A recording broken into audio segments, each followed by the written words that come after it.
Domenica 23 giugno l'Ucraina ha bombardato con missili di produzione NATO una spiaggia in Crimea, precisamente nella città di Sebastopoli.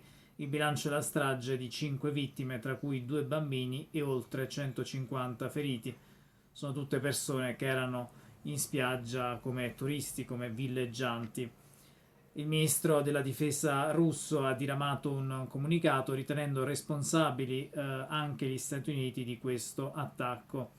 Ora vi lascio immaginare che cosa sarebbe successo sui giornali occidentali a parti invertite, cioè se la Russia avesse bombardato una spiaggia ucraina. Avremmo chiaramente titoli di giornale nelle prime pagine, i siti internet di tutti i giornali occidentali di tutto il mondo aprirebbero con questa notizia.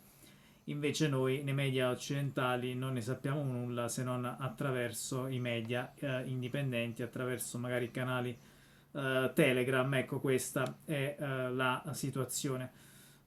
Diversi blogger militari russi hanno criticato l'operato del governo russo per non aver impedito questa strage, bloccando i missili prima che arrivassero sulla spiaggia e per non aver costruito dei rifugi antiaereo in quel luogo. Il portavoce del Cremlino Dmitry Peskov ha dichiarato che il coinvolgimento degli Stati Uniti nel conflitto in Ucraina e la conseguente uccisione di civili non potrà non avere conseguenze, e la reazione russa sembra che non si sia fatta attendere. Secondo quanto dichiarato dal governo ucraino, le forze russe avrebbero colpito delle infrastrutture civili nella città di Odessa.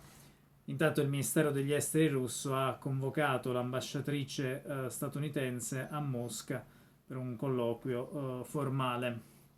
In tutto questo la presenza di militari italiani viene intensificata in quei paesi di confine come Romania e Bulgaria. Siamo sicuramente in un momento particolarmente critico, poiché sono stati colpiti civili sul territorio russo. Di fatto la Crimea è russa dopo anche il referendum con cui la popolazione ha votato per appartenere alla Federazione Russa. È un momento particolarmente quindi delicato.